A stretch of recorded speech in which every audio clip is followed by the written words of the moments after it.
All right, well, welcome to Spiritual Insurgency. If you're joining us on the airwaves, thank you for joining us. If you want to watch this video, you can go to YouTube or Rumble.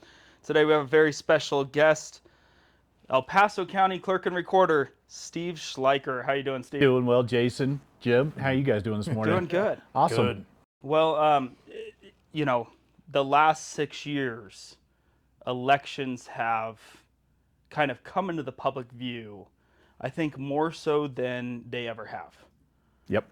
There's a lot of questions about election integrity, about the safety of mail-in ballots, and then to make things worse and to make it even more complicated, we had ranked choice voting attempted to be implemented across the country. Yep. And almost every state and every municipality that attempted to pass ranked choice voting failed, Right. with the exception, I think it was one. Well, and there's also states that actually had it. And Jason, I know you because you Yep. research stuff. States that actually had it as a law repealed it. And I think there was 5 states that put it into their state constitution that Yep. it was banned. Yep. And so a huge win on the ranked choice voting front. Yep. Obviously, But buddy, we still got to fight it. yeah, it's going to come back. It's going to come back. It's going to come back big time. Now, President Trump just the other day, he made some comments about wanting to eliminate mail-in balloting across the country. Yep. Tons of questions whether or not he even has the ability to do so from a constitutional perspective, Yep. or whether or not he truly has to allow the states to decide.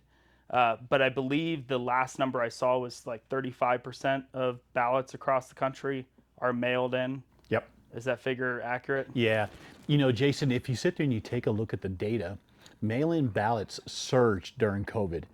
And if you remember, this is when the conversation started, is when states started just changing their laws and their statutes of voting, during the time of, hey, we don't want in-person voting or VSPCs. So we're going to sit there and do mail-in. And of course, many of these states, they went through the courts and all this stuff because it was just something that they weren't prepared to do with mail-in voting. But here's what I look forward to, though, Jason and Jim, is let's just pull the cover off of it. Let's get down to the nitty-gritty on elections and what's going on, not only here in Colorado, but nationally from the federal level as well. So I look forward to the conversation. All right. All right. Now, Steve, do you support mail-in balloting? So yes and no. And Jason, the reason why I share this is mail-in balloting. I mean, it's absolutely an amazing aspect for not only our military, our senior citizens, and those with disabilities. However, I cannot stand the cost. Because one thing you have to sit there and look at is here in the state of Colorado, I am mailing a mail-in ballot to every elector that is actually on the voter rolls, that is considered active and they are eligible voters. But we mailed them a ballot, but during the November 2024 election, we had over 30,000 in-person voters that took the ballot that was mailed to them, shredded it, and went into a VSPC, a voter service polling center. You're talking hundreds of thousands of dollars that was sent out. The cost is astronomical. And we all know as citizens is the USPS, there's things where you're sitting there going, they're raising the rates again, they're raising the rates again, they're raising the rates again. To include when you're looking at printer, as far as making envelopes, ballots, the printing fees that go with it, the preparation are astronomical. But Jason, the cost is through the roof.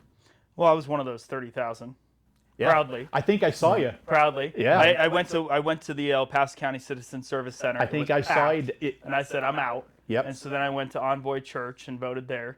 And it was a great experience. You know what, though? What I will say, Jason, is a lot of folks waited to the very last minute to vote. And what I mean by that is election day. And it was amazing because I was down there because if you guys remember election day in 2024, that 7 inches of snowstorm came, and next thing you know, we had nothing but nonstop snow that entire week.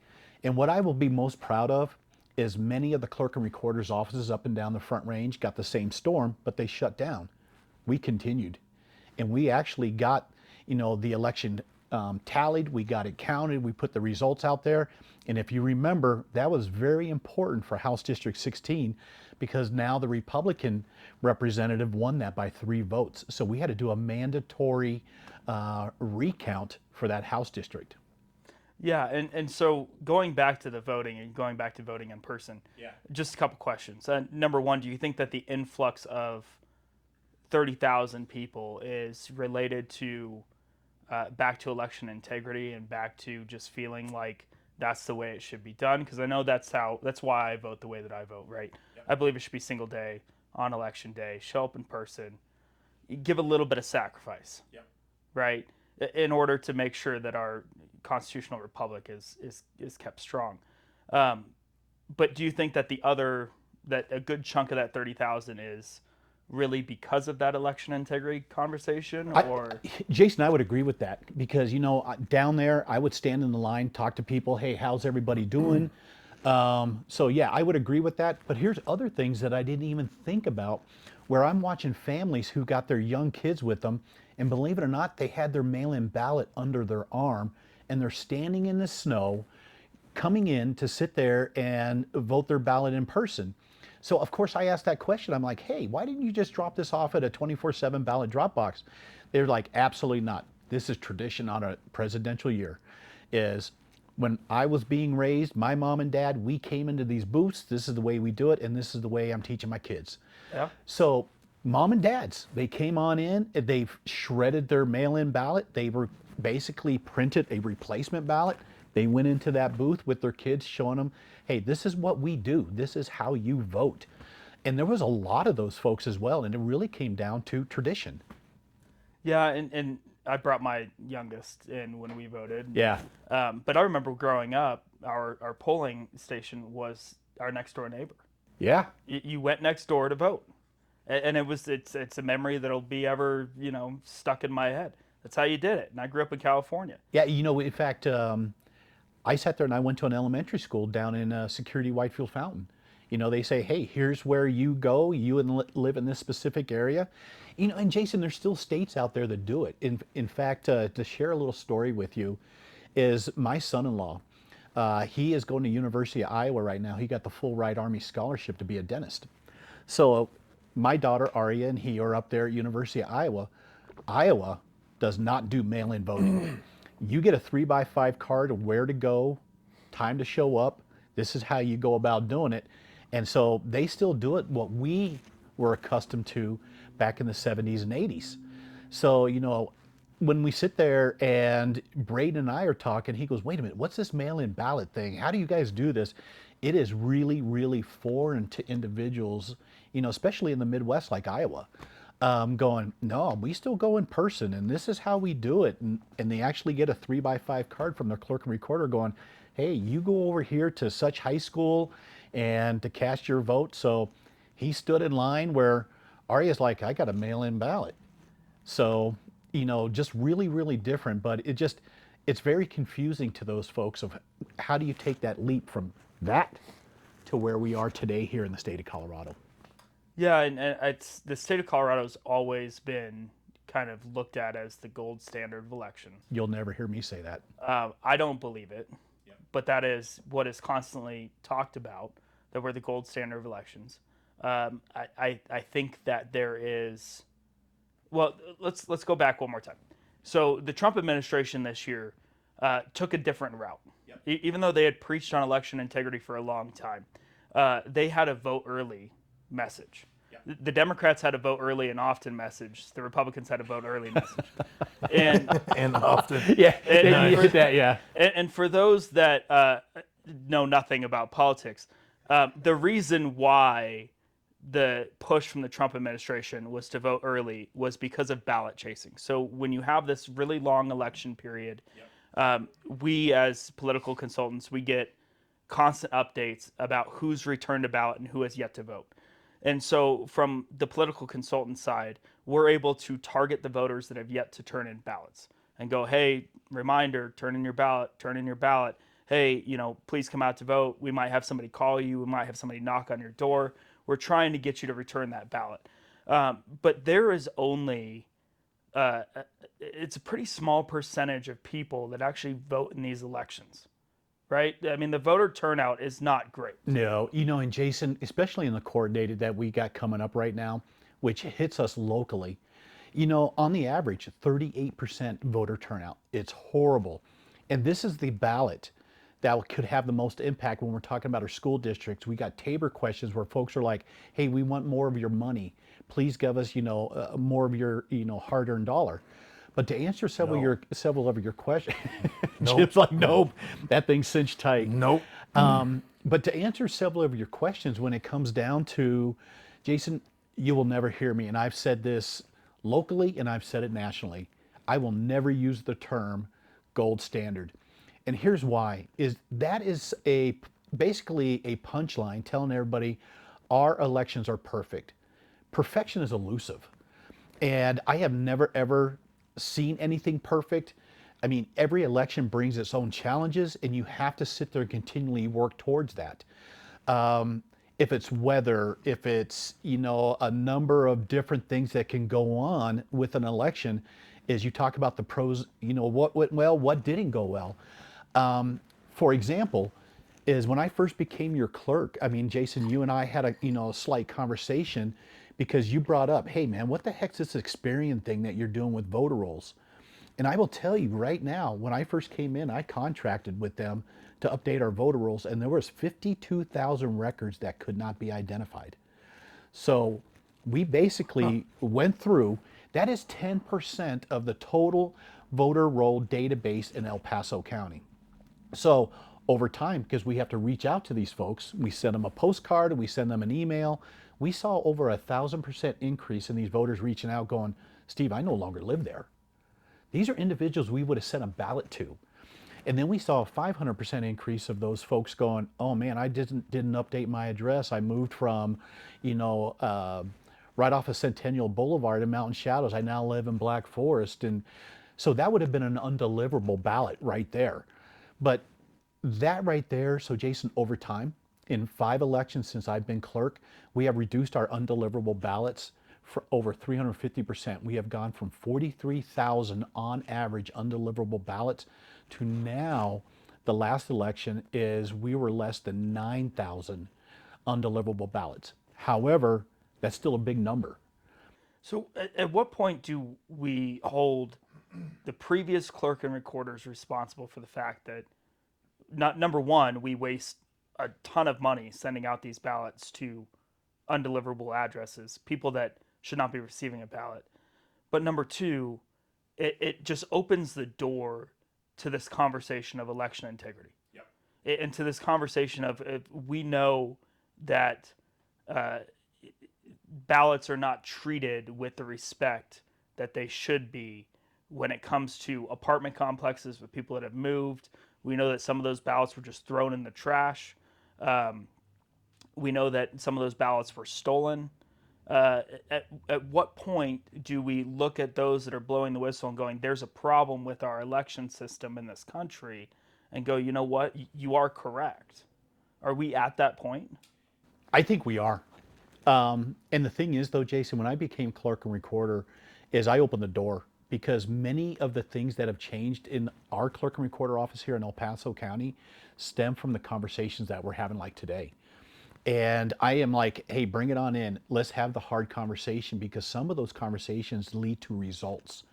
And, when you sit there and you take a look at election integrity, is I came in and I said, you know what, I'm going to start with the life cycle of a ballot and I'm going to work all the way through this, starting with the voter rolls, going to the tabulation machines, getting all that changed up. And one thing that we did, Jason, is in my campaign, I sat there and I basically said, hey, here's what we're going to do is here are what the current laws on the books are. And if we don't like the law, then we all collectively need to work together to change the law. And one thing is I've actually got, right now, I have a state senator that's going to pick up one of my bills that I wrote this year, where we know how the state of Colorado, Jim, Jason, the legislative stuff, how it's made up there, and it's frustrating. But the bill that's I put up there is automatically opt out. So if you're sitting here going, I don't want a mail-in ballot. You should be able to call my office and you can opt out and you go do in-person voting. I was going to ask you about that. If people Yep. should just be like, look, I don't want one. It costs money. Save the change. Like, what does a ballot cost? What does each ballot cost? So about? it comes roughly about $2.50, Okay. when you sit there and do it in bulk. But Jim, that adds up. Yeah, it does. I mean, right now, So El your Paso- 9,000 one, and that's almost 20 grand right there. Just well, we've already saved 170,000 just by going over the 52,000 individuals that could not be matched on the voter rolls. and that saves taxpayer money, which means Big our time. money. We're not wasting on things that are superfluous, redundant, crap, Big time. garbage. I mean, right now, our last election in November of 2024 was 2.1 million. And I'm sitting here just going, and it keeps going up and up and up.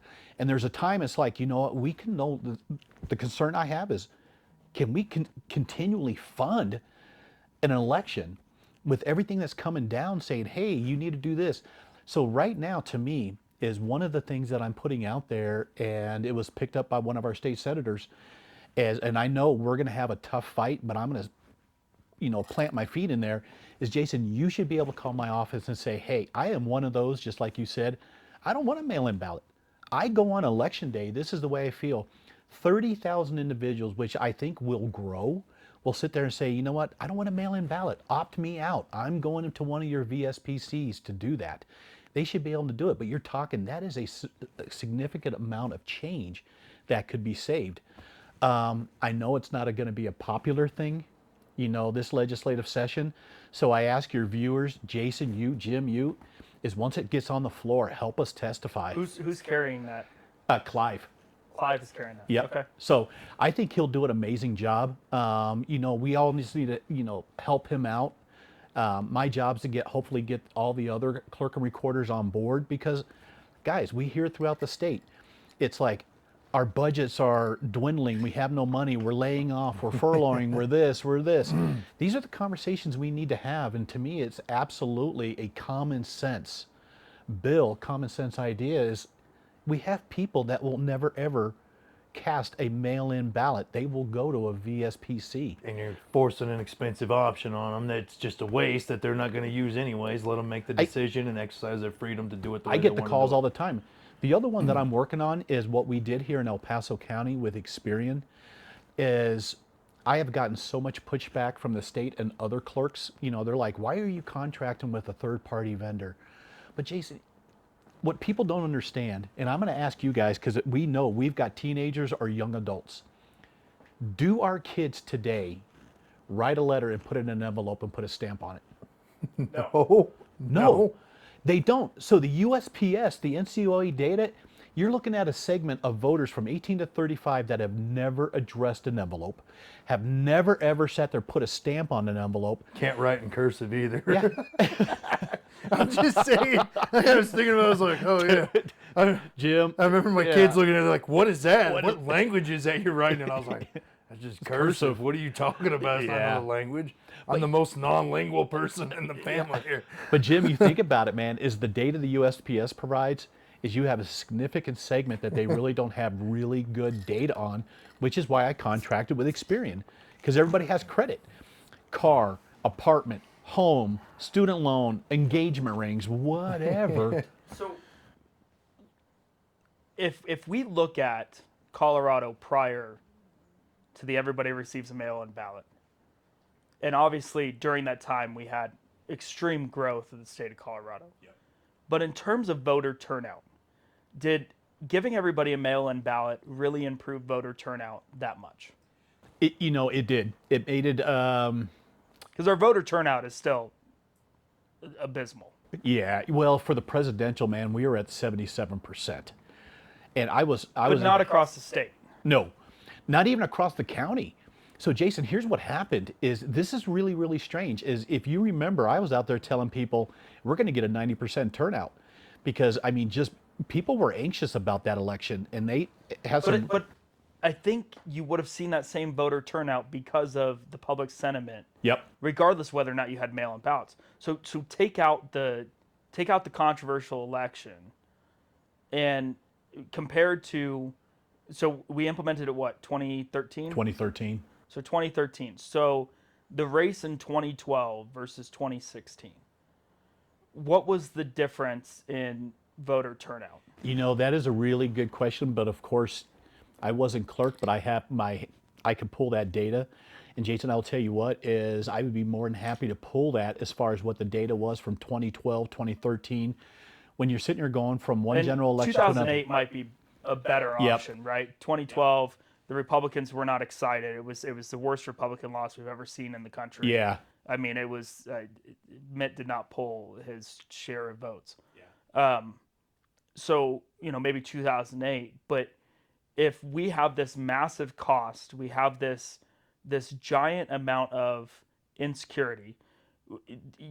I don't think that anybody can really claim that we have a really good process of tracking the ballot from start to finish. So, Jason, talking statewide, I would agree with you. Now, let me talk to you what we've done here. And one of the things is as soon as I became clerk and recorder, I went to out to bid for a brand new ballot printer vendor. And there was a lot of questions. So away from Runbeck. We're no longer contracted with them. So you're no longer contracted with Runbeck. Nope. And can I go back for a second? Sure. What was the vote on the El Paso County Commissioners to switch contractors? They had no vote. It was my decision. They had no vote. Yep, it was my decision as the clerk and recorder. So it was one thing that I sat there, Jason. Once I became clerk, I pulled the contract.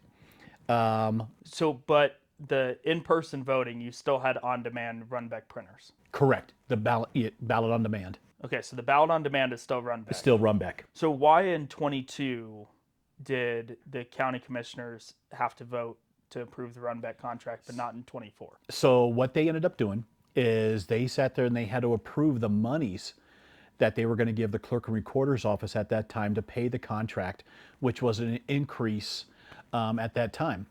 So when I became clerk, I said, we're going out to open bid and we're going to sit there and see what comes out. And Jason, one of the stipulations, several stipulations that I put is no elected or no former electeds are allowed to be on the panel interviewing these individuals. So the panel came back to me and said, hey, we picked a new vendor and here's who they are. Who's the vendor? K&H. K&H. So K&H, so Jason, I will tell you, it was one of the best decisions that the team, the panel, and myself made. And here's why. Is not only are we sitting here with a very sophisticated system in place. So just to start with is every ballot that's printed is on video, security footage. When it's inserted, it is on security footage. So there's times people will call, say, Steve, I got 3 ballots put in my envelope. And I'm like, let me pull up your voter ID. I can actually go to that security footage and sit there and say, are you sure? And I provide the security footage. They're like, oh. So your chain of custody is all the way through is on point. The chain of custody in the rest of the state is not. So it really, what it comes down to though, Jason, is whoever the clerk chooses as a vendor. But to me, what K&H also provides to us is now a system called MARS. And this is basically a mail reconciliation program. So what MARS does is I sit there and track every single ballot, yours, Jim's, mine. So basically I could tell you the date your ballot is printed, the date your ballot is inserted, the date your ballot is processed to be mailed, the date it's dropped off at USPS. Is that those little emails we get where it says like your ballot's been processed and you're no, received, that's actually, or is that a different that's thing? from the Secretary of State. So yeah. Okay, that's the one from the state? Yeah. Okay. And Jason, I welcome you. If you guys want to shoot in my office and do one of these in my office and say, Steve, pull this damn thing up. I want to show my see viewers. this. It's got cameras that do it on the way out. I'm not going to sugarcoat it. I'm not familiar with these printing companies or whatever's going on. Run back and So K&N. So this is a really good opportunity to kind of segue a little bit. So Runbeck was used in 22. It was. And at the time, Wayne Williams was sitting on the board of directors of Runbeck Ballot Services. And his wife was county commissioner for El Paso County voting on this particular measure. Correct. Okay. At the same time, Wayne Williams appeared in a commercial with Jenna Griswold that aired across the state. I think we should roll this now. we'll throw it in. Yeah, Barton Heather, the ads are being paid for with funding from the Help America Vote Act. The Secretary of State's office tells us that the ad in question accounts for about 10% of the money it received from that fund. But in the eyes of Jenna Griswold's opponent, that's too much, and even Wayne Williams, who's in the ads with her, has begun to have doubts too. Hi, I'm Democratic Secretary of State Jenna Griswold. And I'm Wayne Williams, a Republican and former Secretary of State. It's an ad that you've seen on this television station and just about every other. But voters should be alert to election disinformation. Secretary of State Jenna Griswold's office has put more than $1 million in federal funding to run the ad promoting Colorado's elections as safe and secure. That's $1 million worth of TV ads that you helped pay for. Really poor judgment call here. Is that the one with the cowboy hat and stuff? I don't think he had a cowboy hat on. Oh. No, not this one. It was, But he's standing side by side with Jenna Griswold, Okay. telling us how safe our elections are. Now, Jenna Griswold had also made Wayne Williams head over the elections in Mesa County at the time when they removed Tina Peters. right. So Wayne Williams was all over the state, the former Secretary of State, hand in hand with the Democrat Secretary of State, who had, Wayne Williams had brought in the mail-in balloting to begin with, is sitting on the board of Runbeck Ballot Services, and his wife, Holly Williams, does not want to recuse herself from the vote. She finally gives in, as we brought 100 people to the county commissioner meeting and made their life a living hell. She finally recused herself, and then Kerry Geithner called out Lejinos Gonzalez that he should recuse himself because he was running in a mayor race against Wayne Williams, and Lejinos stupidly recused himself. He had no business recusing himself. He didn't have to. He should have voted no. But anyways, the amount of corruption and the amount of conflicts of interest that took place in the 22 election is heavily concerning to a lot of people.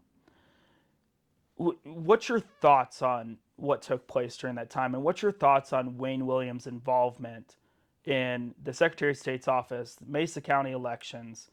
His wife's a county commissioner, and yet he's sitting as a member of the board of directors for Runbeck Ballot Services. You know, Jason, that is a good question. And you know, as I was actually campaigning in 2022, as you know, through the primary and also through the election piece in November, the optics were horrible.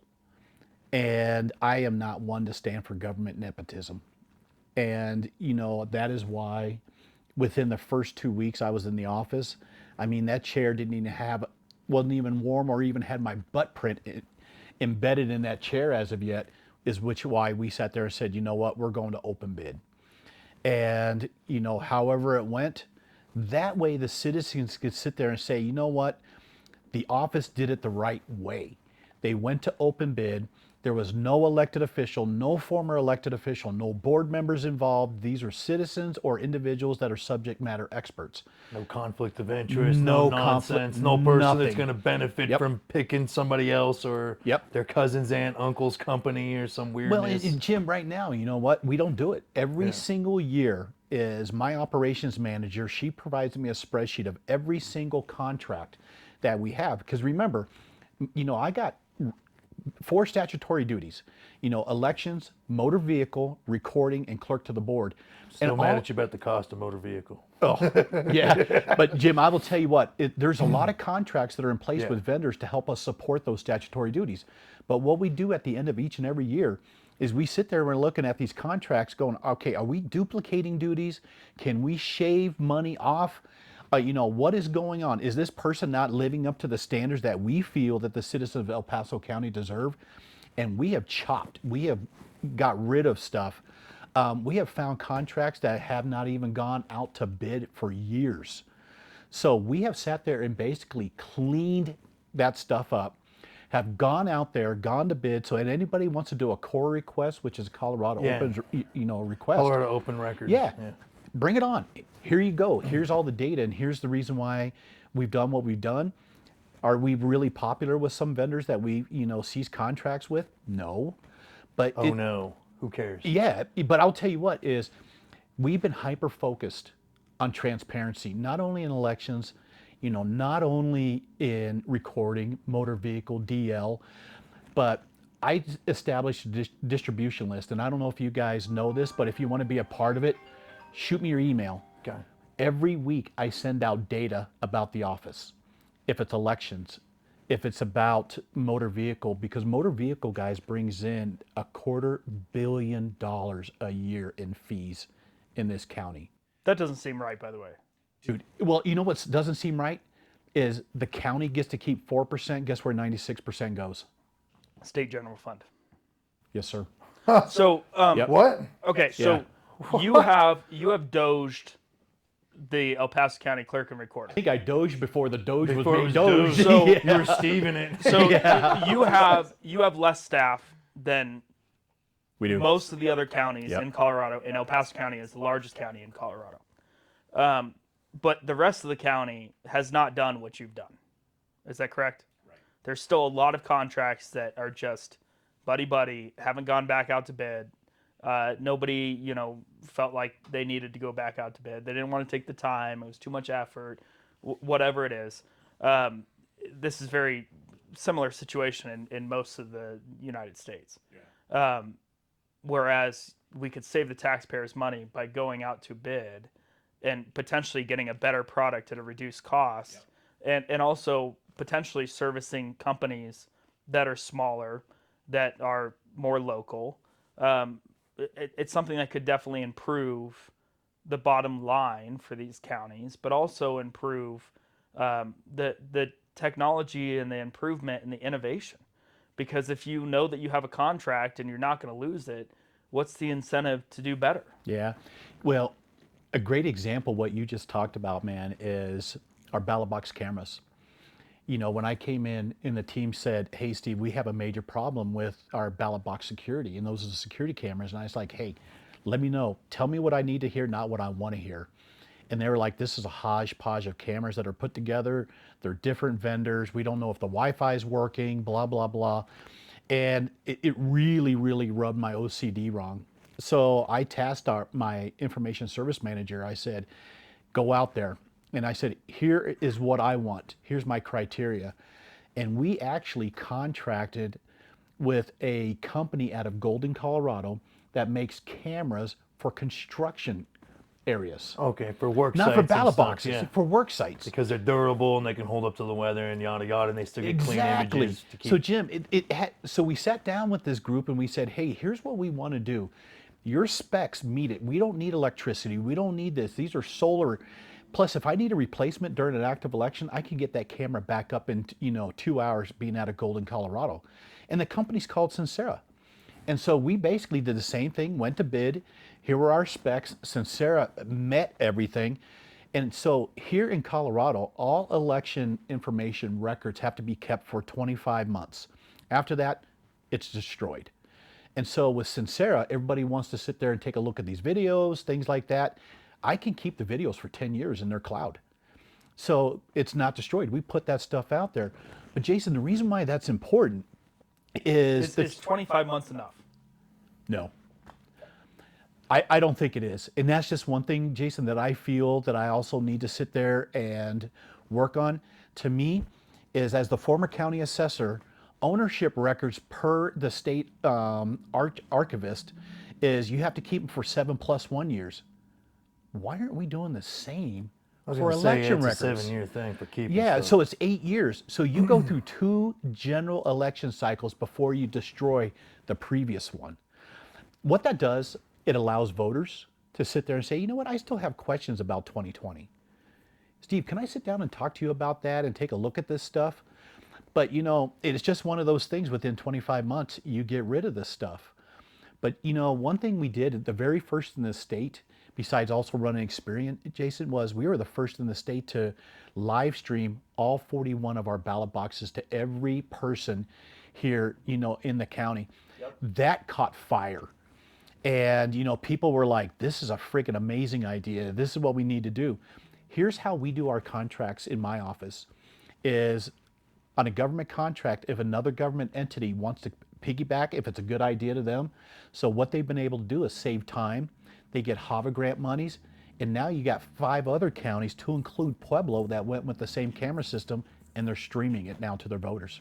So you've changed from Runbeck. Yeah. You now have camera security systems with cloud storage system. Dominion voting systems. So there's only 2 certified vendors by the Secretary of State's office. Of course. Yep. So you have The illusion of choice. yeah. I like so there's only 2 vendors that you as a clerk and recorder can choose from. And it's also, as you know, there was a Senate bill that was ran back in 2022 where it was mandatory that every county had to sit there and use tabulation machines. The 2 certified vendors are Dominion and Clear Ballot. Those are the only 2 that we as clerks, in accordance with Colorado law and Secretary of State rules, that we could sit there and talk to. And it's very interesting. So a legal monopoly. And a monopoly in which anybody that questions Runbeck is at risk of a lawsuit that we've seen across the country. Right. What? You talking about Runbeck or Dominion? Dominion. Yep. Dominion. Who's sued multiple people and companies and organizations, media companies that have spoke out against him. And I do want to go down the Dominion route.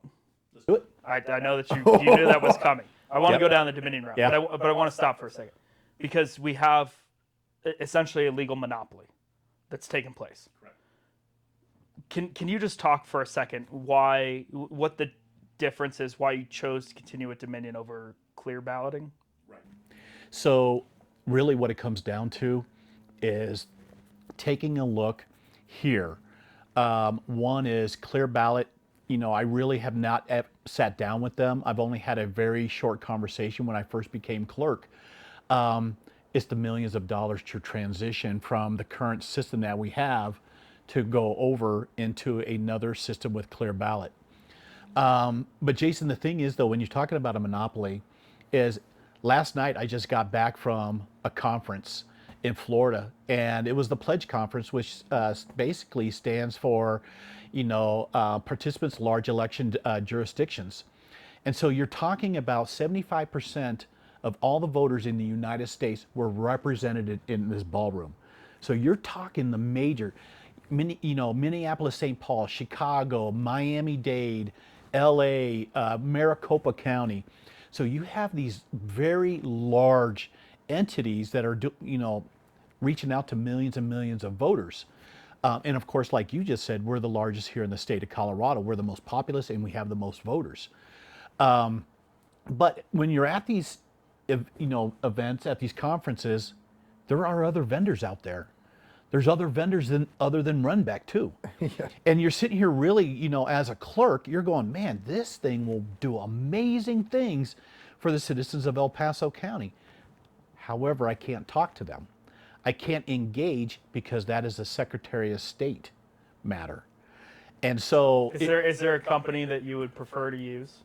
Can you say that on this channel? There's several of them that I'm very, very interested in. But I will tell you though, Jason, with Dominion is, not sure if you know, Jim, but when I became clerk, systematically, as we were sitting there talking about the life cycle of a ballot, is once we went into the tabulation piece, I gutted that room. We got all brand new tabulators that cannot connect to the internet. There's no network interface cards. There is no because modems. The American people were lied to by Dominion voting systems that these were not online, and in several counties across the country, they were hooked up to the internet. Well, and Jason, when you sit there and you take a look at it, what happened is there's a yes/no. When you go in to log in, it basically says, do you want to connect to the internet, to the network, yes or no? And what it really comes down to, there's only one person in my office that has permissions to log into those tabulation machines. Is historically, from what I've seen, is they always have to click no. That can come up to human error. And I sat there and I said, we're getting rid of all this stuff because I don't want to be the one going, hey, we made a mistake. And in government. So 2020, the Dominion voting machines that were in El Paso County could have been hooked up to the internet. They could have. They could have been hooked up to the internet. Could have been hooked up to the internet. But, yeah, so they could have been hooked up to the internet. And it's one of those things where you just have to sit there. Do you want to connect to the network? Yes or no? But Jason, today it cannot. And so one of the things. And I believe, and I've been to your office when we ran the election for the Colorado State GOP bonus members. Yeah. We used your machines. I sat there. I had the privilege of Which, being thank you able for to doing that, man. adjudicate the Yep. election, and I could tell you that I cannot believe how many people cannot follow simple instructions, because the adjudication process of you not adjudicating believe these that? ballots Yeah. is absolutely absurd. People cannot follow instructions. I mean, they're crossing things out. They're writing names. I'm like, I don't know what the hell this person's intent was, and I understand. I mean, like, this is not a hanging Chad. This is like, you have no freaking clue. You know, we all are like, you know, we're Can't sitting here believe people taking, can't you follow know, simple instructions. do you You're remember? hilarious. Do you guys remember in high school most of You're a our Marine. You know people can't follow simple instructions. There was a course called Math for Marine. Yes, it did exist. So yeah, no, I got you. I get you. I'm 2 not. + 2 = I'm not fish. surprised anymore by anything. Though. Jim, you know, being in the Marines and sharing that with you is, what was that called? Like MCIs. Yeah. You're going, they couldn't even follow rules then. But Jason, you're absolutely correct, man. It's, you know, some of the things that I Don't see write come- here. Yeah. Or Why? instead of people coloring in the oval, they'll circle the name. And so instead of just, you know, color in the oval. But one of the things is, what's great about it is, when you're adjudicating, you got a Democrat and you got a Republican sitting side by side, and that ballot will not move on until both the Democrat judge and the Republican judge go, hey, here's what I think the intent of the voter, and they have to agree. You know, so one of the things is, we gutted that room, and, you know, to me, it was the right thing to do, because I can't sit there and tell the, you know, the Jason Lupos or the Heidi Ganals or anybody who's asking those questions going, hey, Heidi, if you want my sales receipts, pull them. Here's where you see that they no longer have that, you know, ability, which is why, let's talk about the BIOS password leak that came down. Let's do that. But I want to talk about that. But I want to talk first, because Ken DeGraff had put in a piece of legislation back. This was probably 23 or maybe early 24, where it would require that none of the voting machines had connection or the ability to connect to the internet. And the Democrats overwhelmingly shot that down, and I believe even some of the Republicans voted no. Why are some of these legislators so hot and heavy on making sure that these things can connect to the internet? Well, Jason, I think what it comes down to is, I feel many of our legislators have never ever stepped foot in their local clerk and recorder's office, and they just don't really understand, and they're taking the information that is provided by our Secretary of State's office and guidance from there.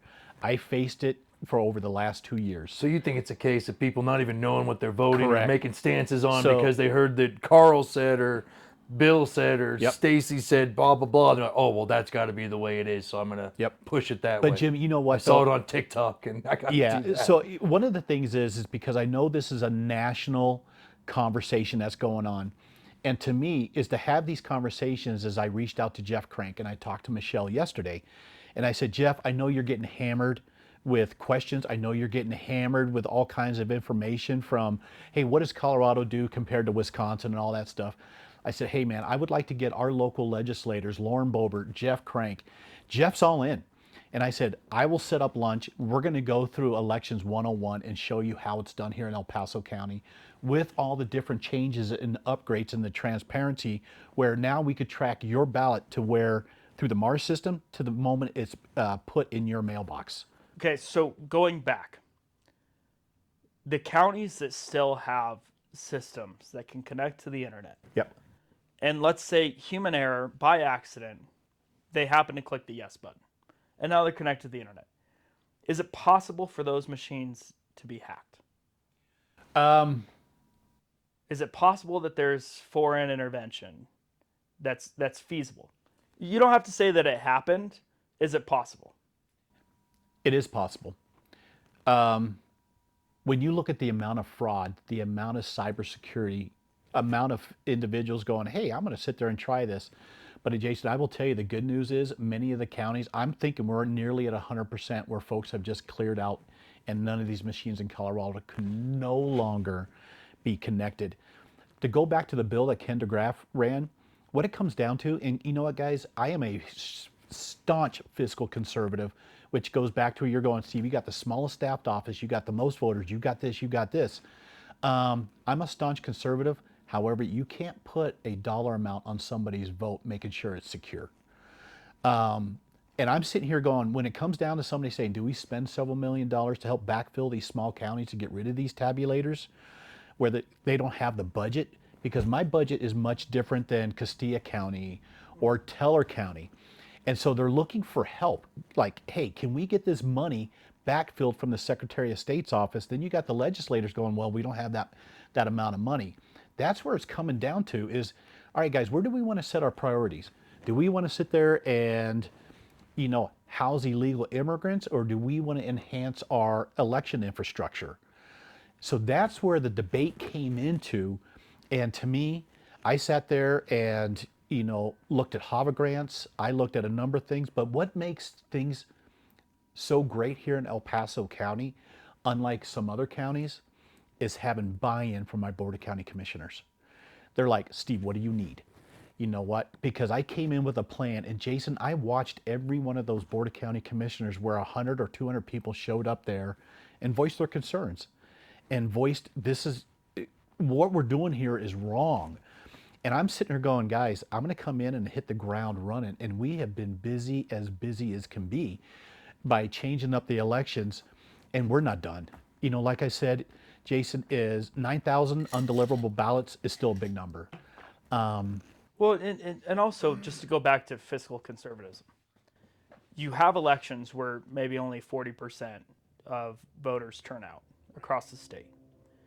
You're talking, close to 3 million people not returning a ballot. Yep. And 3 million times 2.5 is, it's like $7.5 million of wasted money to send ballots to people that have not voted in the last 10 elections. Your math is pretty dang good, man, because I actually put a spreadsheet together. I will share with you my write-up on this bill of people being able to opt out. But even then, the people, to actively opt out, you're asking somebody to do something, right? Right. You're asking somebody that's never returned a ballot to care enough So what to if the call the default office. was opt out? Right. And then the option is to opt in, which is would be more what optimal. it's been in this country for a long time. Nobody's ever been denied, to the best of my ability, nobody's ever been denied a mail-in ballot for any reason. If they No. request If they it. request it. Well, Jim, you just hit a point, and I don't want to go down a different road, but I want to make sure I, address Jason's question, but I want to sit there and talk to you a little bit of what you just said of being automatically opting out, where somebody will sit there and you have to opt in. I want to talk to you about automatic voter registration. Which I have a huge issue with. We brought up during. Yep. We brought up. So We're going to talk about another thing so- we got an issue with. So this was one of the biggest points that I tried to make during the Prop 131. Yep. Right, because the narrative that's taken place across the state is that we have this huge amount of unaffiliated voters, which is false. Most people, I would say there's probably only about 5, maybe 10% that truly are not swayed in one direction or the other, Republican or Democrat or Libertarian or Constitution Party, whatever it is. Almost everybody is in a gang. There's very few people that are independent voters. Right. But yet, when they go to make any transaction, any action at a DMV, they're automatically registered to vote. And they're automatically registered to vote as unaffiliated. Right. Unless they return a postcard, right? Yep. So, Jason, one of the things, this is another item that I'm willing to take and battle on. And I'll tell you what, it will get bloody on this one, but automatic voter registration, in my opinion, needs to change. And here's why. What you just said is absolutely 100% true. Is when somebody goes down, and right now we are registering individuals who are 15 years old because they get a permit. They're put on the voter rolls, but they are not yet able to vote. But to me, the concern that I have is if anybody's done any kind of DBA work, database administration work, is when you start putting data in there, 15 years old, you're opening yourself up for mistakes, i.e. our Secretary of State sending 30,000, registration cards to illegal aliens up there in Denver, Colorado. So when you sit there and start putting that information in there, you're opening yourself up for errors. Here's what I feel should happen in automatic voter registration is when an individual comes into the motor vehicle branch, if they're not able to sit there and say, hey, I want to be a Republican or I want to be a Democrat, if they don't have their mind made up, then they go on the voter rolls as pending, which means it's only them that can reach out to the clerk and recorder saying, you know what, I want to be a Republican or I want to be an unaffiliated. They are the ones making that choice later down the road if they can't make up their mind. So they do not get a ballot until they complete that process. Especially in the primary, right? It would be one thing in the general election, but in a primary. Yeah, but to me, the way it looks now, and hopefully you guys agree, government is picking their affiliation.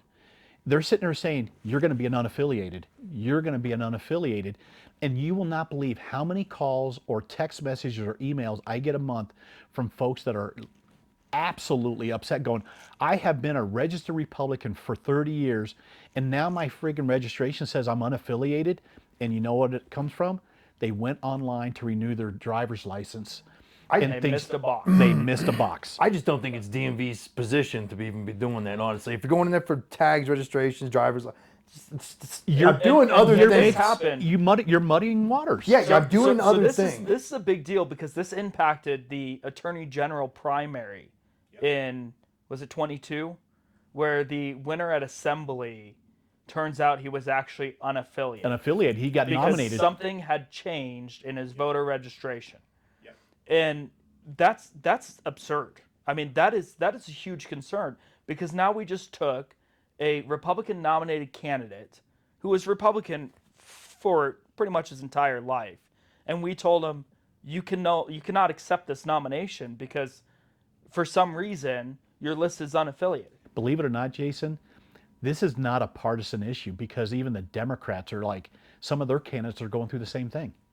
Well, and I fought shoulder to shoulder with some Democrats on the Prop 131 bill. Yep.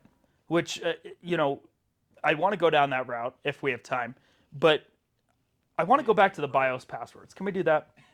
Let's start with this. Let's start with Tina Peters. Okay. Does Tina Peters deserve to be in a jail right now? In a prison? There are several things that I disagree with what Tina did. And how I want to sit there and preface this is there are things that she did that led up to, and I want to sit there and take away the election aspect of what she did. She really started the conversation in regards to, hey, are there issues with our elections? And I welcome every one of those conversations. But Jason, here's what I don't welcome is property fraud. And when I sit there, when an individual is frauding somebody's ID or frauding their property, filing false quitclaim deeds, which is one of the largest blue collar crimes going on right now, that to me is like absolutely not.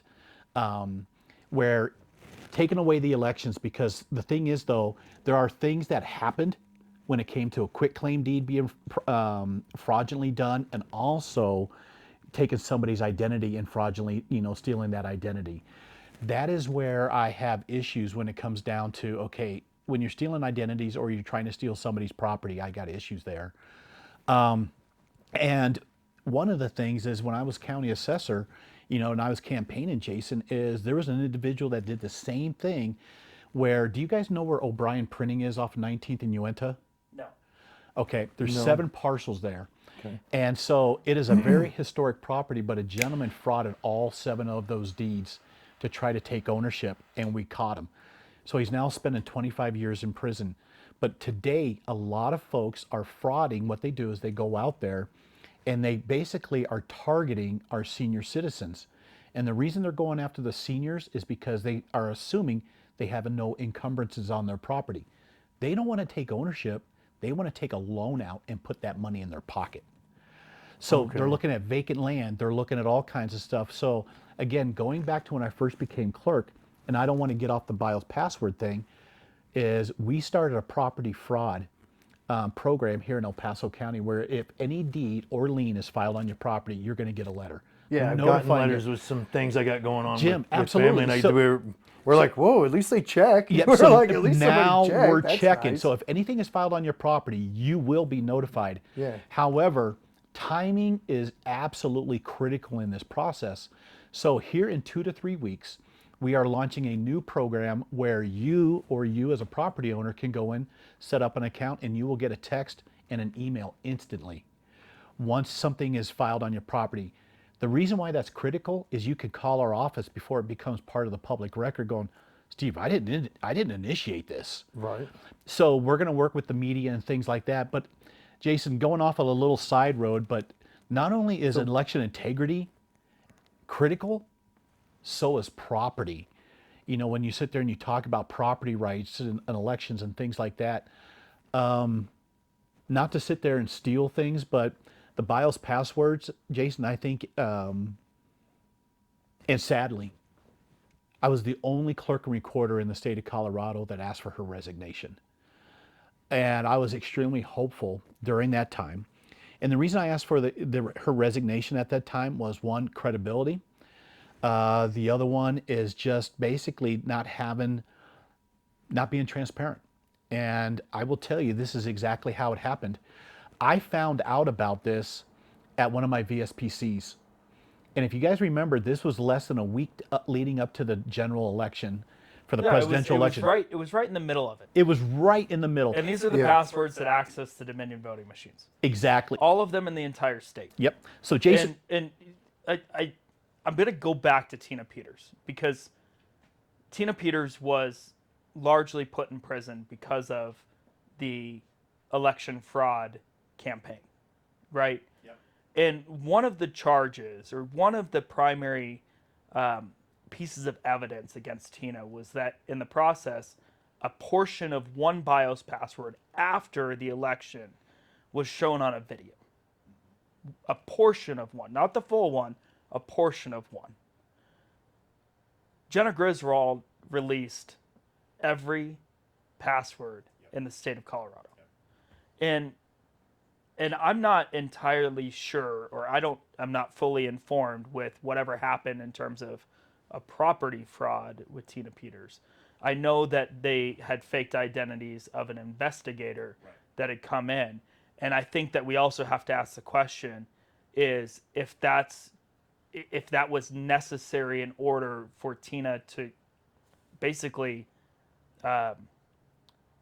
look at the voting records and go, okay, I'm going to analyze my own election, which, if that's a statutory duty of the clerk and recorder, to make sure that your elections are transparent, that they're correct, that there's no ill will involved, Tina acted within her jurisdiction. Now, sure, faking the identity of an investigator, having an outside investigator help out, right, and faking the identity to do so, some would argue was a necessary requirement to get the job done.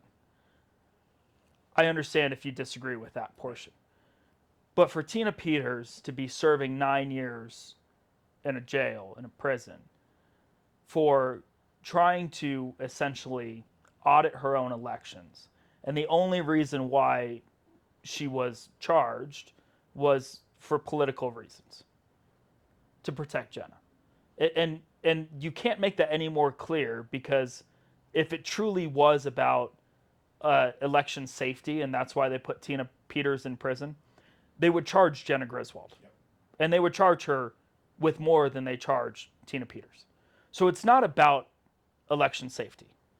It's not. Right. That prosecution was not about election safety. If it was, we'd be charging a lot more people.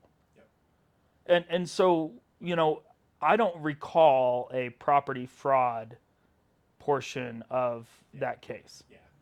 But you know, Jason, what was there a property fraud? Yeah, there was. Well, with a member, ex family member, that she went ahead and filed a quit claim deed on.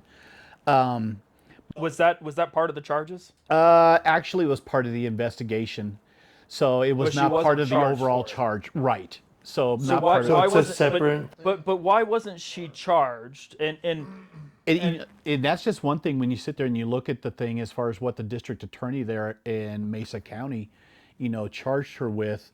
But I will tell you, is not to get off the Tina Peters thing, because there's a lot of things I disagree with. But I think, and Steve, I love you. I think you're great. I think that it's wrong to assume guilt in a property fraud situation when nobody has been tried for the situation. Right. Right. It's part of it's the foundation of this country. Yeah. It's the Constitution. Yep. If we're going to talk about Tina Peters' case and Tina Peters' charges, to bring up a charge that obviously the district attorney did not believe they had enough evidence to pursue, Yep. or chose not to pursue it for whatever reason, I think that's wrong. And really, it boils down to we're having a conversation about election integrity. And I think the property fraud thing, and it is extremely important. Title fraud is a huge issue in this country. I think it's wrong to go that direction and go into title fraud on behalf of the Tina Peters case. I think it's a great conversation to have. I just don't think it's connected to Tina in this way. Well, and I appreciate that. I mean, it's just really the question, Jason, that was, that you shared, absolutely open-ended.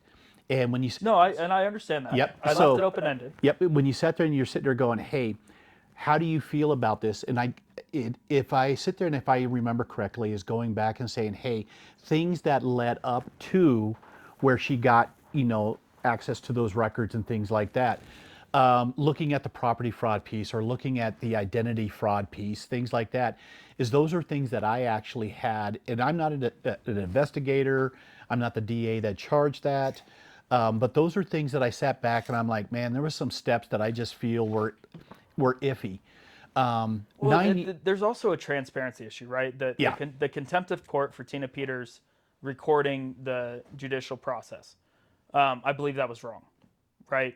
We're talking about a huge case that impacts millions of Americans. I mean, if it is true that the 2020 election was stolen, if that's true, it impacts every single American in this country. This is one of the biggest trials that was unknown in this country. Yep.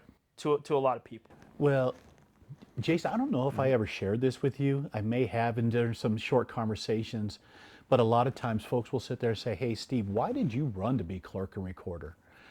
And, what it really came down to is a lot of individuals in the community asked, a lot of folks were like, hey, Steve, what you did in the assessor's office, can you do in the clerk's office as far as making things more transparent? But truthfully, what really, the seal that made me run is, man, I'm going to throw my man card and Jim's going to call me out on it, is I was at Shops at Briargate looking at friggin' those smellies or whatever that you plug into the wall, to make your house smell good or something like that. So I was there and I called my mom, who lives at Wolf Ranch, right over the hill. And I said, hey, Mom, I'm over here in your side of the neighborhood. Starbucks is next door. You want me to bring you a cup of coffee and I'll pick up your ballot because my mom's legally blind. She goes, oh yeah, bring me a cup of coffee. And she goes, don't worry about the ballot thing. I'm not voting. And this was 2020. And I'm sitting here going, I have never not known my mom not to vote. Very Republican, very conservative. All of us had served, my 9 brothers and sisters, all brothers, we sat there and served in the military. So looking at that sat down with her, I said, Mom, why aren't you voting? And she's, originally from Stroudsburg, Pennsylvania. She goes, fraud. And do you guys remember all the stuff in Pennsylvania that was happening during the 2020? She goes, that's where I'm from. It is fraud, fraud, fraud. So she ended up voting. I ended up dropping her ballot off in the hallway in that secure ballot box there at Citizen Service Center. I took it upon myself. I sat there and said, man, I'm going to sit there and talk to some people. So I walked around not knowing who they were, not knowing what party affiliation. And Jason, I kid you not, man, I only asked one question. I said, hey, I'm thinking about running for clerk and recorder. What do you think about Colorado's election system? And not even knowing what party affiliation, is 85%, if not 90%, had nothing good to say. They had very little confidence. And, and I just sat there and what I took away from that is, holy crud. One is we have got a major problem in our local community. And what people said on the outside is no different than the folks where I was at the Church for All Nations during a primary, and folks were talking the concerns that you share right now, the same thing. And I'm like, man, I need to address this and get out there and start getting to work and hit the ground running. Well, and the biggest problem, Steve, is it doesn't end at a device being connected to the internet, right? The problems with the election system that we have in Colorado span even into what could be considered legal. And I'm talking about ballot harvesting, right? In the state of Colorado, everybody can essentially return 10 ballots. Is there a system to make sure that nobody's returning 11? That's the first question. The second question is at what point is ballot harvesting, because we have very little way of tracking people that are going out and ballot harvesting, that making sure that those that are ballot harvesting are not doing so in a way that is pressuring somebody to vote in one way or another. Because if you're ballot harvesting and you go to a senior center and you go, hey, have you returned your ballot? Well, no, I haven't. Well, hey, I can return your ballot for you. And then they're opening it up. What's to stop that ballot harvester from going, you should really vote for, Joe Biden? Yep. What's that ballot harvester prevented by or tracked from them going, you should probably leave that one blank? And that's a huge issue, because we know that the Democrats perform ballot harvesting, and they do it in large chunks. And they're doing this. They're going into senior centers. They're going to people's houses. And if somebody's at your front doorstep and they appear to be caring at first, but now they're standing over you while you're voting your ballot, Yep. that's a concern. So, Jason, absolutely. And one of the things is the reason why we changed up our security camera system and live streaming is exactly that. The other thing is when But you're talking 41 just in El Paso County. You're talking 41 ballot returns. which we're getting ready to go to 44. So you're talking 44 boxes over the course of 3 weeks, Yep. 24 hours a day. Sometimes in the dead of night. So for somebody to be able to go through 24 times 3 weeks, 24 times 21 It's a lot of data. is 440 hours. Times that by 42, you're talking 16,000 hours of footage. Yep. And you have to somehow track one individual. Not counting the fact that I could drive and drop off my ballot out of the county, correct? You can. And that ballot will be returned to this county. Correct. Which means I could probably drop off. I could find out which counties do not have video cameras on their boxes, and I could return a whole lot more than 10 ballots. So every system, as far as video system, and Jason, you're absolutely correct. The way our system is, and I want to sit there and follow up, address a question you brought up. So the way our system is now is we got infrared and we also have motion detectors on the camera systems. And so it will pick up. So my staff and we get alerts. So if somebody's there doing this thing, we'll be able to sit there and catch that. However, I want to talk about what you just brought up several times in regards to healthcare facilities. And what I want to do is I want to add in. And I know you've made huge steps because you actually show up to those facilities. We hand deliver them now. Which is awesome. Yep. So instead of printing those ballots and mailing them, because many of our healthcare facilities, those folks don't have a mailbox. It's a general box. And I'm like, done. And the other thing is, though, Jason, is not only healthcare facilities, I also put our homeless shelters in the same category. So we show up to Westside Cares, different things like that. Because here's what happened during my very first election, which was the 2023 coordinated, is a lady walked in with a big clear tub that had over 300 ballots in it. And this was in January. And it was after the November. I'm like, what the heck is that? And so they were saying, Steve, this happens all the time. This is Westside Cares. These are ballots where the homeless use that address as their mailing address. And I'm like, absolutely not. So here's what we do now. Anybody who has basically even homeless shelters, healthcare facilities, if they got a general mailbox, I have 2 sets of judges. I have 2 Democrats, 2 Republicans that go out there. They hand deliver the ballots to the seniors and to the homeless. So But that's El Paso County. That's not the rest of the county. Yep. So, Jason, to me, the other thing is if you take a positive away from that is, man, the seniors are sitting here going, they love it. Yeah. They're sitting here going, there's a ballot box that's there, full chain of custody. They are sitting there casting their ballot, and we're seeing 100% voter turnout from our seniors. We're actually seeing, turnout from the homeless shelters. I have reached out to the coordinator at Westside Cares. The same thing, reaching out to the, coordinate at the rescue mission, going, guys, how can we work together? Because I no longer want to see ballots sitting in a tub. And so we have done that over the last 2 years. But again, there's a lot of work to be done there, because the next thing is Catholic Charities, bringing those guys on board, with that. But that's what we've done here in El Paso County is we actually have reached out, and there's nothing in Colorado law that says, Steve, you have to do something about the homeless shelters. But Jason, those ballots historically sat in tubs for months. Yeah. It's great that they're able to vote. And Yeah. And one of the other problems, and this never gets talked about, probably because it's, not the nicest thing to talk about, but because we have such a huge election cycle window, somebody could cast their vote and then die before the election day.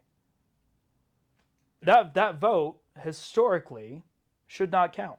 Correct.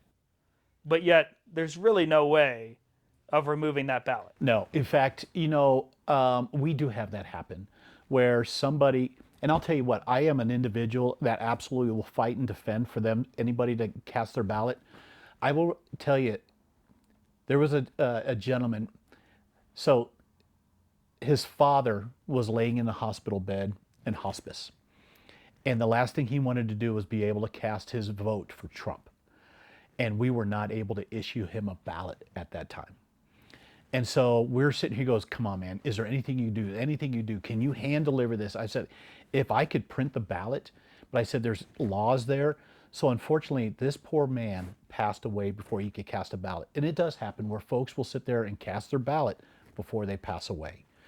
And, before the general election, it's like we already, counted that ballot and they passed away after they did it.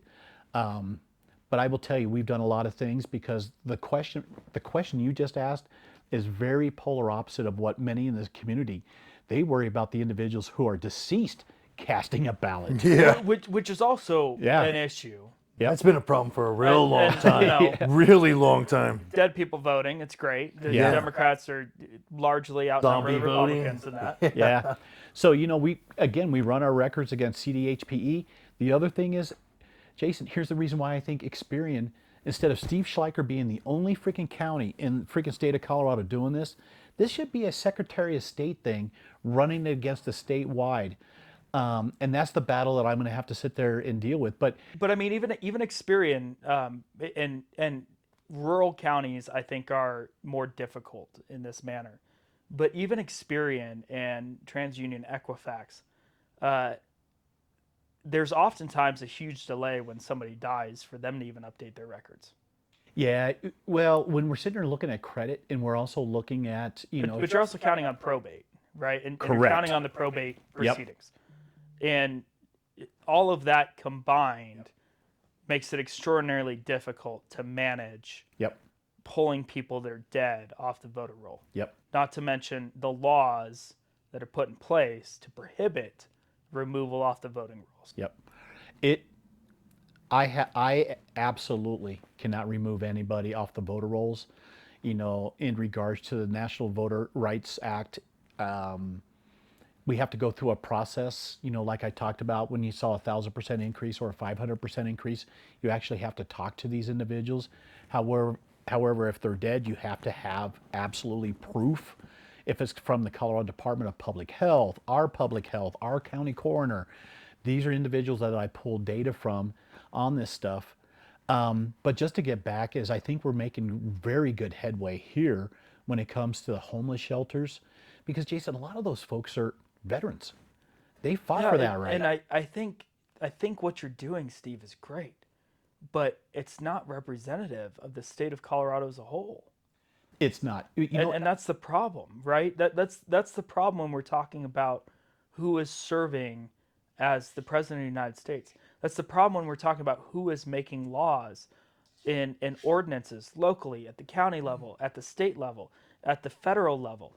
We are talking about people that daily make decisions to impact the American people.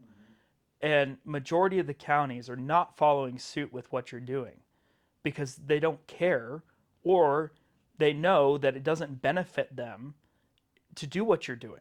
That it's more beneficial to make sure that the homeless aren't voting. I'm going Or to it's use more your work, line that you shared with me, and this was probably a year and a half ago outside the Church of Briargate. Okay. You caught me out there, and one of the things you shared with me was very quick. You said elections have consequences, and I will tell you, you're 100% right, and I truly believe in that philosophy as well. Elections have consequences, which is why in 2026 we got a Secretary of State's race. And when you sit there and talk about, we all now know what the authority of the Secretary of State in Colorado, elections and many other things, business licenses, where she's raised that in impacting our small businesses, is we have an opportunity. It's like we need to get somebody in there that's common sense. We need to get somebody in there that, because I'll tell you right now, Jason. Are you running, Steve? No. What can we do to get you to run? Yeah, no kidding, right? Jason, what you just said is because I have created a dynamic in the state of Colorado where voters don't care. They're sitting here going, hey, clerk in Teller County, or hey, clerk in Pueblo, why aren't you doing what El Paso's doing? And really, they get tired of hearing, we just don't have the money. And so the stuff that we have done here with the support of the Board of County Commissioners should be statewide. It should be implemented. It should just not be one county that's doing this. If it's streaming ballot boxes, cleaning up your voter rolls, gutting your machines, getting rid of the Wi-Fi, just a lot of things, tracking every single mail ballot with the MARS system. This to me is common sense, but it should be absolutely statewide. Well, and then there's other issues, right? Guns in polling places. I might be incorrect, but you can't even have your gun on you when you drop your ballot in one of those mail boxes, or the boxes, the voted ballot boxes. But Jason, that right there, I fought against that tooth and nail, and here's why. 90% of our VSPCs, and if you take a look at the ballot boxes, some of the ballot boxes are on private property. Many of the VSPCs are on private property, not public. And so we work with these property owners, and we are extremely grateful because they are opening up their church. They're opening up their organization to allow us to do voting there, or they're saying, hey, put your ballot box here. And you know what? Absolutely. And Federal Credit Union was amazing to work with, to put a ballot box, but this is private property. And when they sit there and when you start talking, especially with churches, is, hey, we need to abide by this new law that was passed by our legislature that nobody can open or conceal carry to cast a ballot. They sit there and go, you know what? We have a security team and we're not doing this. So now the legislature has made it harder and harder for us to have those kind of relationships here in the community, that people are stepping up because churches, they got security. And what it says is, you're saying my security can no longer be armed to protect our parishioners. And well, it goes back to the safe places, right? You can't carry a gun because we need to create safe places. Right. Well, look at the terrorism activity across this country. You really think that terrorists are going to be like, we're going to respect the safe space? No, they're going to be like, you know what? We know that at this voting location, nobody is armed. Yep. We can take out 50 people. It just makes it a soft target and very well known. It's just Absolutely. walking Well, into the an thing ambush. is, though, you know what, guys? Like I said, this whole entire, discussion we've been having is through the whole entire process. We have sat there every step of an election. There's bipartisan judges, and believe it or not, there's Republican or Democrats that actually have concealed carry. They were not happy about that. Yeah. Yeah, and I'm sitting here going, and these are individuals who are our friends, our neighbors, family members that step up. And these are individuals that are going, Steve, what does this mean if I can no longer conceal? I mean, if people are willing to attack a soccer referee at an 8-year-old soccer game because they didn't like a call, what makes you think that they're not going to attack an election judge leaving the facility after they're pissed off that they believe that their candidate should have won? Yep. It doesn't. They should be armed. They should be protected. They should be escorted to their car. Yep. I mean, these are people that are sacrificing and putting themselves in harm's way. Yep. And I know that we necessarily haven't seen it in the state, but they're still putting themselves in harm's way to do a really critical job. Absolutely. Because elections have consequences. Yeah. Yeah. Because elections have Good consequences. segue, man. So, I want to respect your time. We've been at this for a very long time. Steve, is there anything else that we have not talked about that you want to make sure that you get out there to the people? No, Jason, I will tell you, man, is when I ran, I took notes. And many of the conversations that we have, And you had a tough primary. I had From the perspective that you were up against somebody that was a hardcore election integrity. Yep. You could have. Some people might have called him a conspiracist. Yep. Right.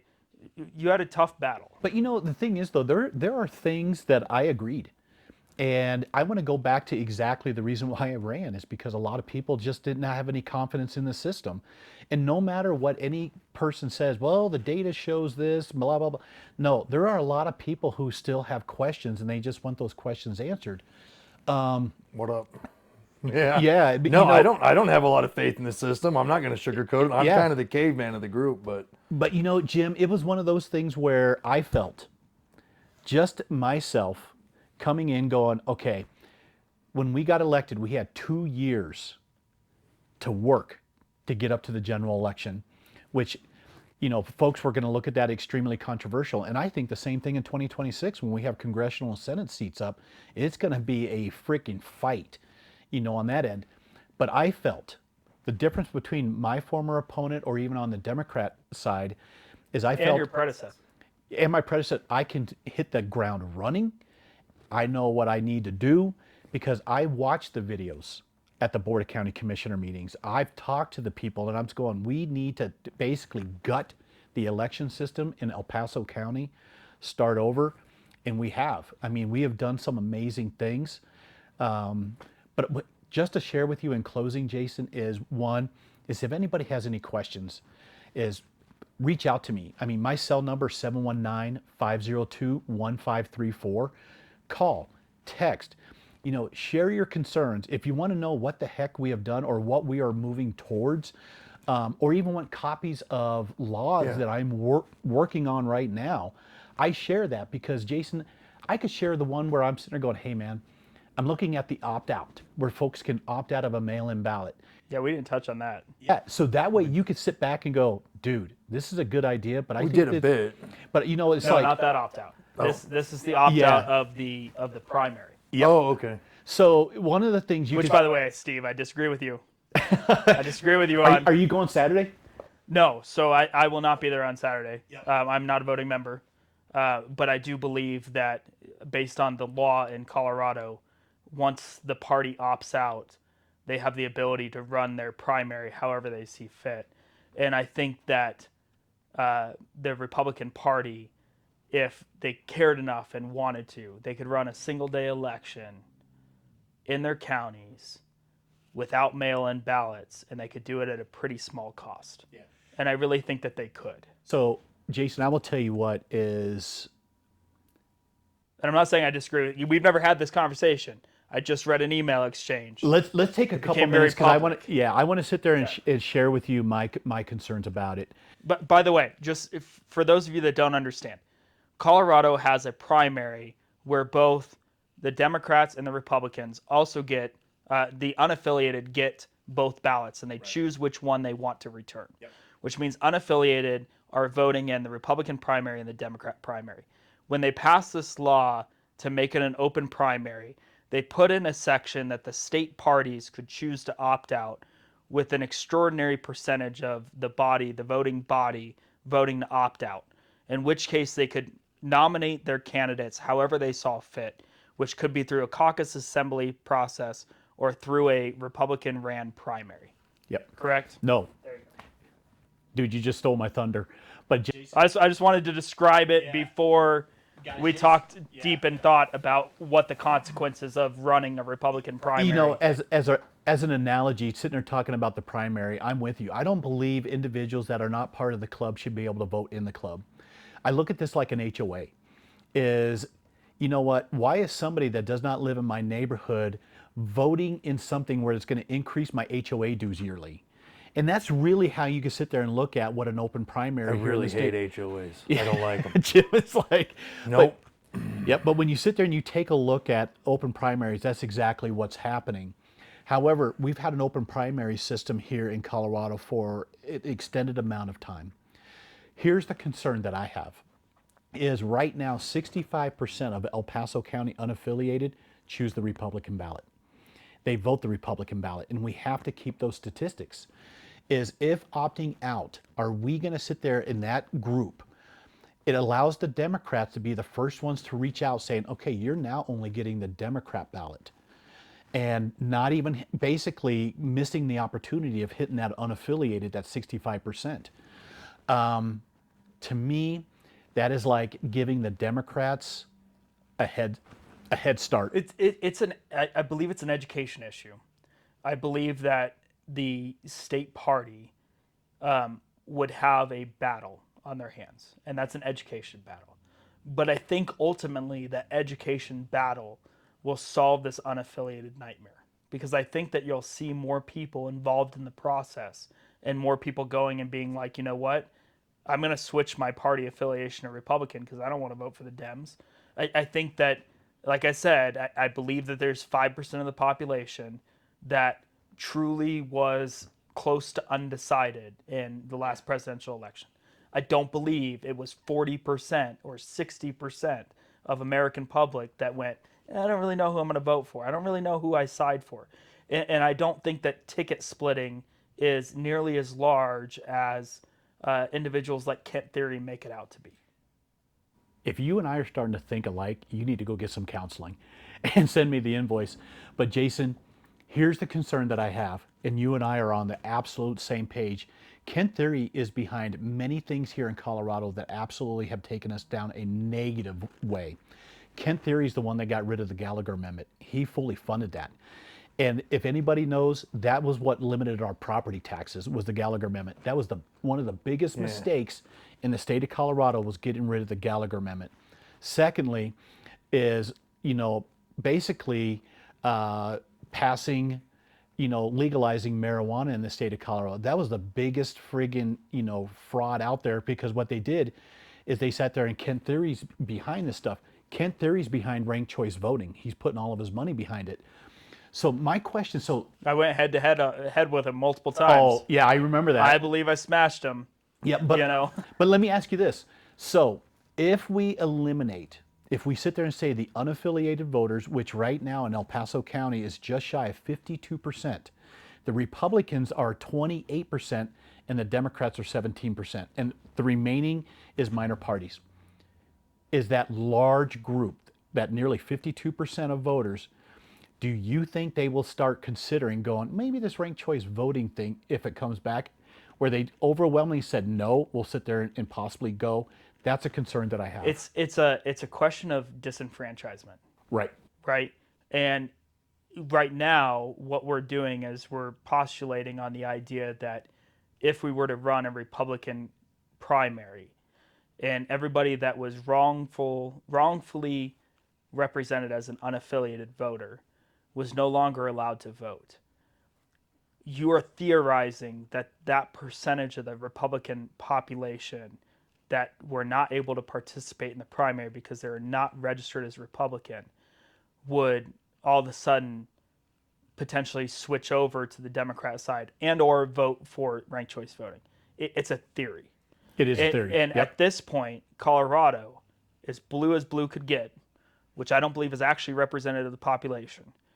And if we keep down the same route, we're going to keep getting the same results.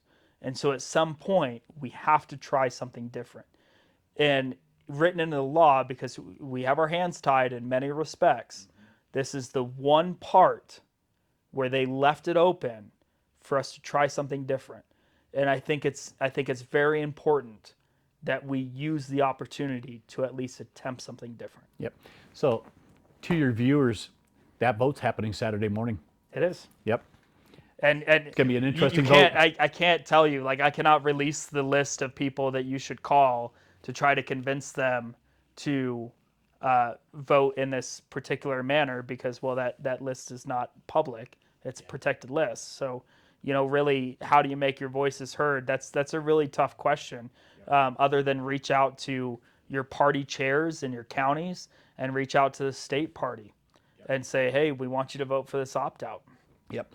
It's going to be an interesting morning. So, everybody from around the state, because this is not going to be done on Zoom or Teams. The chair, she called for all in person, and there's no proxies. Which should happen. Yep. Right? I completely concur.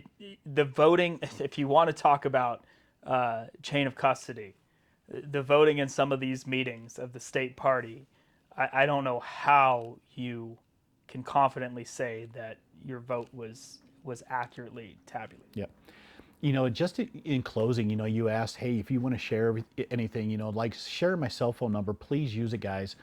But Jason, the most important thing is I appreciate the opportunity and the invite that you shared and Jim shared, talking about the upgrades that we made in the office. And like I said, we're just getting started, because by the time I leave, I want to sit there and be able to sit there and say, people like Jim can sit there and say, all right, this dude had somewhat of an impact. He had an impact here in the county on elections. I think and you recording. actually care. I think you actually want it to be right and legit, even if it's somebody you disagree with. I think you want everybody to have their opinion said, heard, Absolutely. and counted properly. I don't think you want anything bad. I think that's why I talk to you. That's why I like you. That's why we get along, even when we disagree. But yeah, I think you actually care and you legitimately want it to be better. You want it to be the improvements. But Jim, here's the thing. Everything we talked about today over this last hour or more is everything we have talked about, believe it or not, it's not partisan, because there are Democrats out there, Democrat voters or Democrat judges that share the same concern. Everything we have talked about in regards to voter rolls, Wi-Fi, BIOS passwords, all this stuff, guys, it's the same. It's all of us community-wide. Because it should scare the American public. It And is. that's the problem, is it is scaring the American public. Because if one party can use it, the other party can use it too. And so Democrats, you should be scared of the Republicans messing around with elections. You should be scared of anybody's messing around with the elections. And vice versa, and anybody third party or anything, period. Yep. Well, one thing, guys, I will tell you is I will be the first to sit there and share. When I ran, I said, guys, once I get in there, if there's going to be things that I just feel that aren't copacetic or things that need to change, I'm not going to sugarcoat things. I'm going to, like I said, I'm going to tell you what you should hear, not what you want to hear. And I'm not going to sugarcoat. Are the voter rolls, in the state of Colorado pristine? Absolutely not. I mean, right now, guys, I'm telling you, here in El Paso County, 52,000 records when I first ran the very first query with Experian. So the question should be, what's Denver looking like? What's Jefferson County looking like? What's this going on? I called that out. I called out the Wi-Fi, got rid of that stuff. I called out, and I'm not going to sugarcoat everything. And I found, just being blunt, honest, and going, because what voters want to hear, going, Steve, thank you for the truth, but what are you doing to correct it here? Right. And so, working with that. But the next thing that we need to work on is, guys, I need help changing these dang laws, because we know right now the House and Senate are near supermajority. And these people, that are on these committees, they're playing solitaire on their iPads or their phones. When you sit there and you have these conversations or you're testifying, it is extremely rude. And if I did that to the citizens here in El Paso County, Jason, you would be the first one up in the office going, I want to recall this guy. Let's get the petitions going. Yeah. It blows my mind how they just don't even care, about thoughts and opinions. But with that being said is, guys, I appreciate the opportunity to come down and talk about the office, the changes that have been done and what's going on, and the improvements coming down, such as the property fraud piece. And also we're sitting there talking about, I look forward to you guys coming in. If you want to do a podcast from my office and show you the MARS system and also ballot verifier, where we can sit there and audit and do it live and just sit there and say, here's what we have. And Jason, we'll hit the questions doing that where you're sitting there going, damn. And then also look at ballot verifier saying, hey man, which race do you want to audit? And we'll pull it up, and I'll pull up all the damn ballots and also the reports that go with it for the adjudicated ballots, show you what we've done. Okay. All right. Thank you, Steve. Thank you for joining us. Good to see you, man. Hey, I appreciate it. Absolutely. God bless.